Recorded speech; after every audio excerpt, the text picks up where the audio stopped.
The waters of northern Japan hold their breath at dawn. Mist curls like ancient smoke over Lake Asoya. They discovered what appeared to be ruins, walls carved with precision, and no official map ever recorded a city here. No ancient text speaks of a civilization that could have built such a structure. The legend of Asoya's sunken temples began to ripple across Japan. Locals said the lake was cursed, that a long-forgotten kingdom had been swallowed whole as punishment from the gods. Some believed it was the remnant of Mu, Japan's version of Atlantis, a continent said to have vanished into the sea thousands of years ago. It was 1998 when a small team of divers from Hokkaido University ventured into Lake Asoya to test new underwater scanning equipment. What they found that day would rewrite the map of northern Japan. One diver, Kenjiro Sato, remembered the moment vividly. When the light hit the stones, I thought I was looking at the ruins of a palace. But we were hundreds of feet underwater. That's when I realized something wasn't right. As the team moved deeper, the water temperature dropped sharply.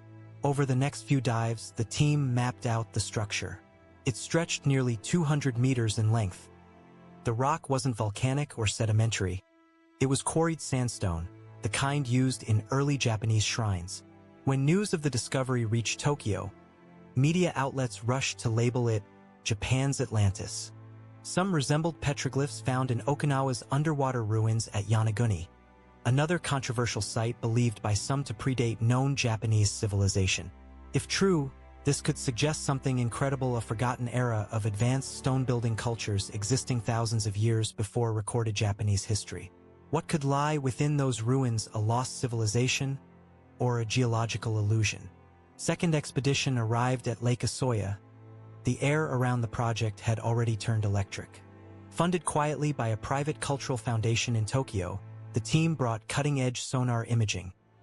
Archaeologist Dr. Ayako Nishimura whispered, "It's too refined. This isn't nature. This was designed." The team maneuvered the drone through the main passageway, revealing what appeared to be a vast central chamber. One had a circular crown. Another held what looked like a ritual staff. Then the feed glitched. For 30 seconds, the screen turned black, static, and silence. Local fishermen, hearing rumors of ghost divers at Asoya, began reporting eerie lights shimmering under the lake's surface at night. One elderly man from Rankoshi village claimed he saw lanterns moving beneath the water, dozens of them drifting slowly in formation, then vanishing at once. In Japanese folklore, such lights are called Haidodama, wandering souls of the drowned. The lake, Dr. Nishimura and her assistant decided to make one final dive before the season closed. The disappearance of Dr. Ayako Nishimura sent ripples through Japan's scientific and cultural communities. Yet, instead of halting research, her mysterious vanishing only intensified the question: what exactly lies beneath Lake Asoya? Weeks later, a team of independent researchers, historians, and geologists gathered in secret at Hokkaido University. They pored over Nishimura's recovered camera footage frame by frame, and what they saw redefined everything they thought they knew about early Japanese civilization. Carvings from the temple's walls resembled motifs found not just in Yonaguni, but also in ancient sites as far apart as Mohenjo-daro, Easter Island, and Peru's Lake Titicaca. Dr. Hiro Tanaka, a mythologist known for his unorthodox views, spoke softly as he examined the frames. "This isn't Japanese. It's pre-Japanese." According to Tanaka, the temples of Asoya were not isolated sanctuaries, but part of an aquatic grid, markers of a world-spanning culture that collapsed suddenly, perhaps swallowed by geological catastrophe. As he explained, when you look at Japan's western coastlines, you'll find a string of sunken terraces. Among the fragments of Ayako's recovered footage was a brief shot of an inscription chiseled into a stone slab near the temple's entrance. When compared against ancient texts from the Ainu, Polynesian, and Indus Valley regions, linguistic software detected a faint pattern suggesting the glyphs might represent a hybrid proto-language older than 10,000 years. If true, this would place the builders of Asoya's temples far before Japan's recorded history.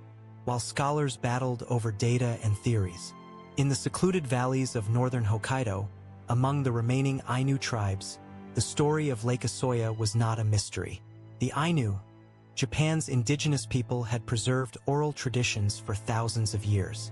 Passed from elder to apprentice storyteller, these sagas spoke of gods who descended into the lakes, cities that sank beneath mirrors of ice, and sacred beings called Kamomintra. when ethnographer Reiko Matsuda traveled to meet an Ainu elder named Takashi Irup. When Reiko asked if this was just a myth, Irup shook his head slowly. He spoke of sacred laws forbidding anyone from diving into Asoya's deepest points. The Ainu believed the lake was a gate, one that must never be opened again. And if the ancient words were true, that the lake itself was a guardian, then the question was no longer if something slept beneath Asoya.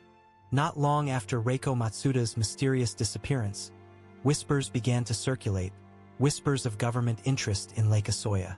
Locals noticed something unusual. New fences erected along the lake's southern shore, patrols moving at night, and a restricted zone declared for geological monitoring. But those who lived nearby knew better. The so-called Asoya Research Facility was no ordinary geological post. Helicopters arrived at dawn and departed under the cover of snowstorms. Divers in unmarked suits entered the frozen lake through artificial holes in the ice.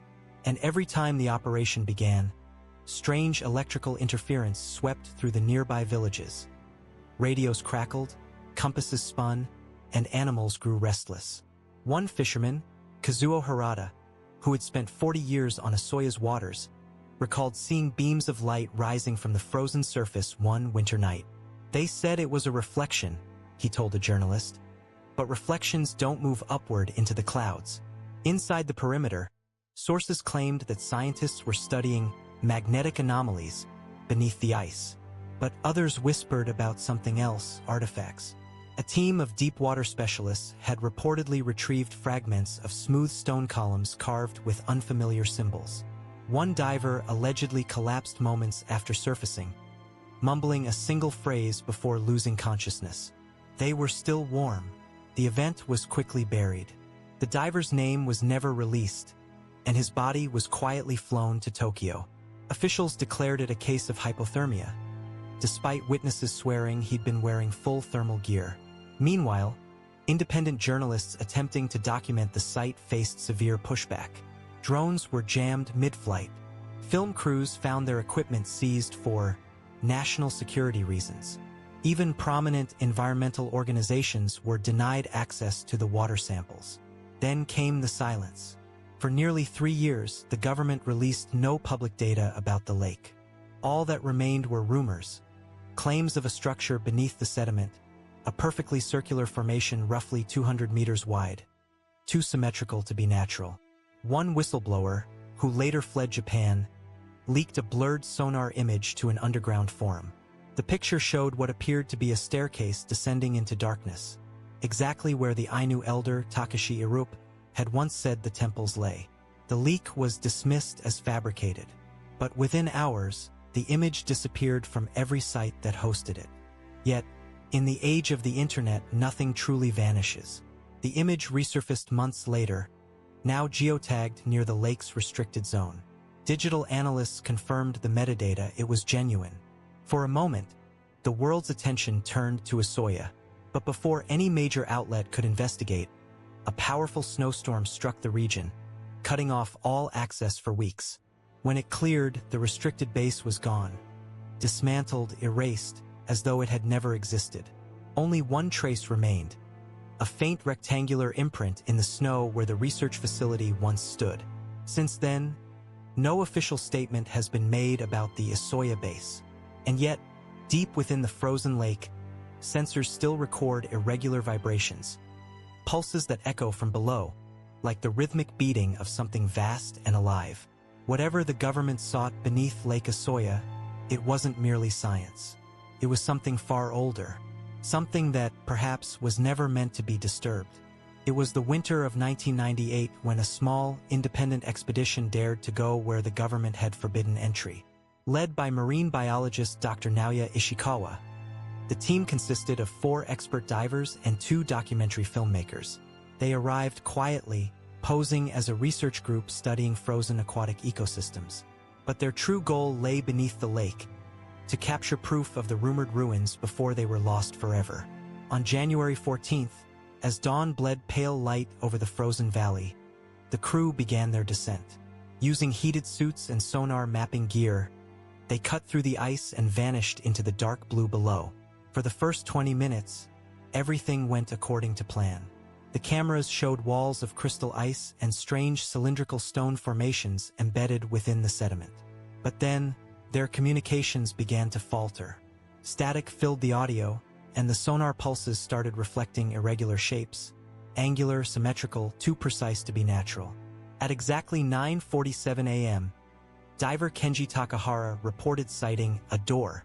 The transmission was faint, nearly drowned by the hum of equipment. It's smooth, he said, like metal, but the ice around it, it's warm. The crew above scrambled to adjust frequency. Seconds later, another diver confirmed it.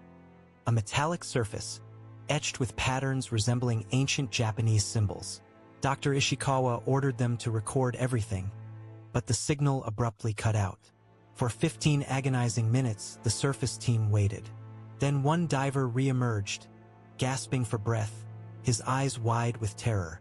His name was Ryo Minamoto, and he was the only one who came back. Shaking uncontrollably, he mumbled incoherently about lights moving under the ice and faces watching through the water. His final words before losing consciousness were caught on tape. The door opened, and something moved inside. Search and rescue units were dispatched immediately, but neither Ishikawa nor the others were ever found. The authorities labeled the mission a tragic diving accident, sealing off the lake once again under the guise of environmental protection. Months later, Minamoto was admitted to a psychiatric hospital in Sapporo. When questioned, he claimed no memory of the event. Yet his medical reports revealed something disturbing. Despite his exposure to freezing water, his body temperature had remained unusually high for hours after the rescue. Even stranger, his dive suit, retrieved from the scene, showed no signs of tearing or malfunction. Instead, its outer layer bore microscopic traces of an unknown metallic residue. Neither copper nor steel, but something with properties unlike any known element on Earth. Whistleblowers from within the Japanese Oceanic Agency hinted that this residue matched fragments collected years earlier during the government's secret operation. Whatever lay beneath Lake Asoya, temple, machine, or something else, seemed to defy not only time but the laws of physics themselves. Dr. Ishikawa's final transmission, retrieved from a damaged recorder weeks later, was just 2 words whispered through static. "It's awake." After that, the Asoya mystery went dark again. No one dared to dive there, not after what happened to Ishikawa's team. But in the years that followed, as the ice melted earlier each season and strange ripples appeared in the middle of the frozen lake, people began to wonder. If the door really had opened that day, what had come through? 2 years after the Ishikawa expedition vanished beneath Lake Asoya, the case had faded into obscurity, a ghost story buried beneath bureaucratic silence. But then came an unexpected crack in the cover-up, delivered not by a scientist or journalist, but by a sound engineer. His name was Haruto Kajimi, a technician working for the Japan Meteorological Agency. His team was tasked with monitoring seismic and acoustic activity across northern Japan. One winter evening, while analyzing hydroacoustic data from Hokkaido's lake systems, Haruto noticed something strange, a low, rhythmic pulse repeating every 11 minutes. At first, he assumed it was glacial movement, but when he isolated the signal's frequency and slowed it down, his screen began to display waveforms that looked eerily deliberate, structured, patterned, almost melodic. It wasn't random noise. It was communication. The sound originated from Lake Asoya. Over the next 3 nights, Haruto stayed late in his lab, capturing hundreds of recordings. The pulses changed pitch and interval as if responding to the equipment's frequency shift, almost as though the source knew it was being observed. Curious and unnerved, Haruto ran the audio through a spectral analyzer. What emerged sent a chill down his spine, faint harmonic overtones resembling human vocal frequencies. Within the static, one could almost hear voices, layered, echoing, distorted by water. He replayed the recording dozens of times, enhancing and filtering until a phrase began to form, faint yet unmistakable. It wasn't Japanese. It wasn't any language known to him, but its rhythm carried a pattern, 3 tones. A pause, then 4 more, repeating endlessly, like a code calling from beneath the lake. Unable to sleep, Haruto shared the recording with his supervisor. By morning, His access credentials were revoked. Security officers confiscated his workstation, and all local data backups were wiped. 2 weeks later, Haruto vanished. His apartment in Sapporo was left untouched, lights on, food uneaten, his last email draft unfinished. Attached to that email was a single audio file labeled Asoya 12b.mp3. When investigators later examined the recovered flash drive from his desk, they discovered something even more chilling. Embedded within the audio's background noise was a faint mechanical resonance, the exact frequency used by the government's underwater sensors during their geological research at the lake. Someone, or something, had been transmitting on the same wavelength. The file soon leaked onto an online paranormal forum under the nickname the Asoya frequency. Those who listened claimed to hear whispers in different languages. Others said they felt vertigo, nosebleeds, or vivid dreams of drowning. Within days, the recording was removed and the forum account was deleted, but a handful of users saved the file. Sound specialists who analyzed it later noted one final anomaly. Beneath all the distortion, hidden deep in the sub-bass layer, there was a heartbeat, steady, slow, and massive. The report concluded with a single line. "It is not the sound of a machine. It is the sound of something alive." To this day, local rangers say that during the coldest nights, if you stand at the frozen edge of Lake Asoya and listen closely, you can still hear it, that rhythmic pulse beneath the ice, calling softly through the water. Some say it's the earth. Others say it's the lake remembering. But for those who know the truth, it's a warning. As dawn breaks over the rugged cliffs of Mount Athos, the air is thick with incense and reverence. Monks awaken to chants that have echoed unchanged for over a millennium, their voices rising in harmony with the soft glow of the eternal fires. To them, the flames are not merely physical, they are spiritual entities, living representations of divine presence. Each flicker symbolizes a whisper from heaven, each shadow on the walls a reminder of man's fleeting existence beneath God's watchful gaze. But beyond the stone monasteries and hallowed hymns, fear quietly lingers. The same fire that symbolizes purity also burns as a warning, a divine power not to be trifled with. Monks record strange occurrences within their journals. Flames that surge when no wind blows, sparks forming shapes of crosses, and light seen drifting along the mountain's edge during nights of prayer. These entries speak not of imagination but of solemn testimony, an ancient acknowledgement that something otherworldly breathes within the Athonite fires.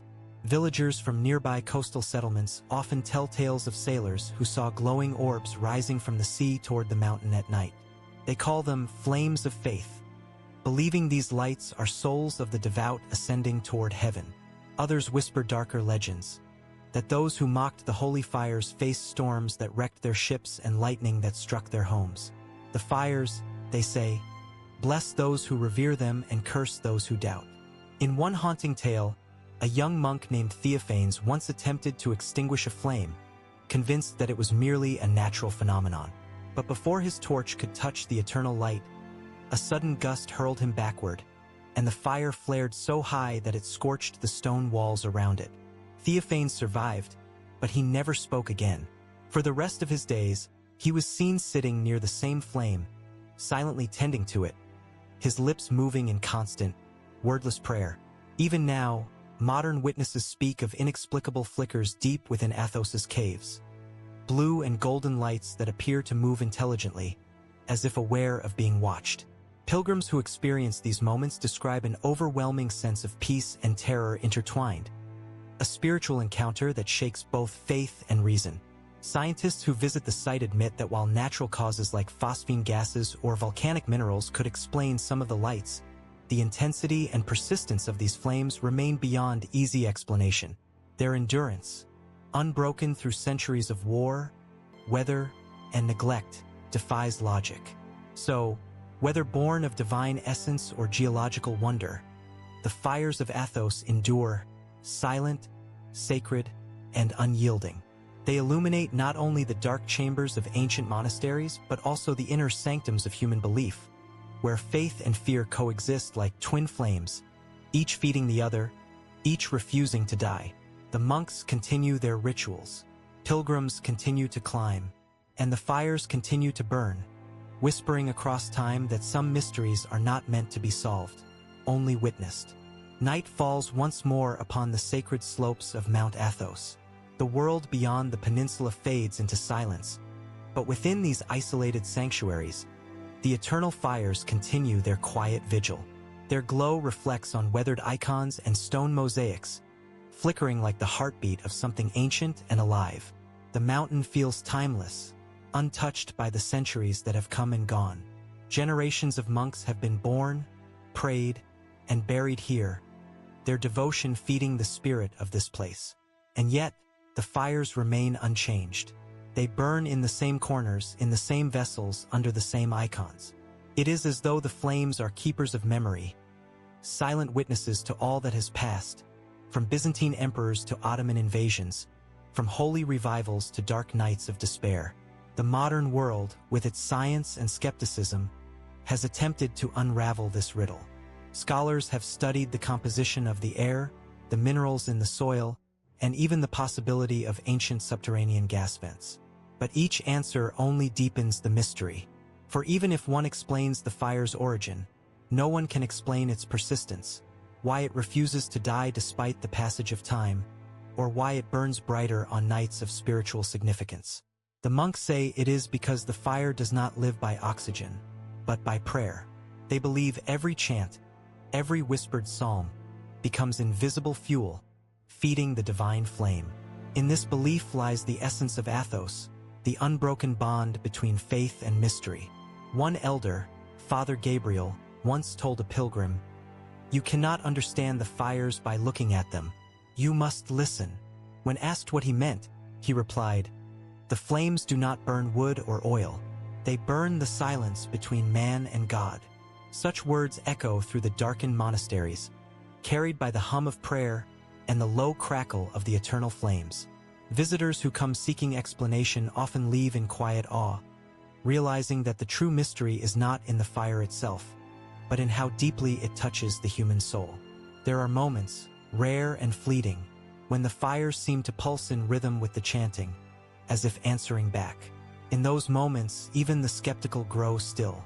For whether by divine will or unseen natural law, the fires of Athos connect heaven and earth in a way that no machine or theory ever could. And so they burn on. Through wars, storms, and centuries of silence, the flames continue to whisper, telling us that some truths cannot be measured, only felt. In their light, faith is not proven but reborn. In their warmth, mystery does not vanish, it deepens. And in their silence, the mountain itself seems to breathe, keeping alive the sacred secret of the eternal fires. As dawn approaches, the fires of Mount Athos burn softer, their light trembling across the cold stones of the monastery. The monks prepare for morning prayers, their footsteps gentle upon the ancient floors. The rhythm of their chants rises once again, a sound that has echoed through this mountain for over 1,000 years. Outside, mist curls around the cliffs, blending sea and sky into one endless expanse. From afar, Athos appears timeless, as if resting between heaven and earth. The eternal fires glow faintly now, yet even their smallest flame seems to hold the power of centuries, the power of devotion, mystery, and unbroken faith. Across the world, people look toward science, logic, and evidence to define truth. But here, on this quiet peninsula, truth flickers in the heart of a candle flame, small, fragile, yet eternal. Perhaps that is why the fires of Athos have never gone out. They burn not for spectacle, but for remembrance. They remind humanity of something ancient and universal, that even when we cannot explain the divine, we can still feel it. That even when knowledge grows, mystery remains the soul of wonder. Maybe the real secret of Mount Athos is not buried in the soil or hidden in sacred manuscripts. Maybe it lives in the silence of those who guard its light, the monks who have chosen prayer over answers, faith over reason. Their devotion has preserved not just a flame, but a living bridge between the material and the spiritual, the known and the unknowable. The eternal fires of Mount Athos do not ask us to believe blindly. They ask us to feel deeply, to remember that mystery itself is sacred, So as the first rays of sunlight touch the golden domes and the sea below shimmers like liquid glass, the question remains, were these fires truly born from divine will, or have they endured because of the belief that keeps them alive? Maybe both truths burn together, inseparable, eternal, like the twin flames of faith and mystery that have guided humankind since time began. Because in the end, it may not matter why the fires burn, only that they still do, that they still light the darkness, that they still remind us, somewhere between science and spirit, of the ancient warmth we all seek.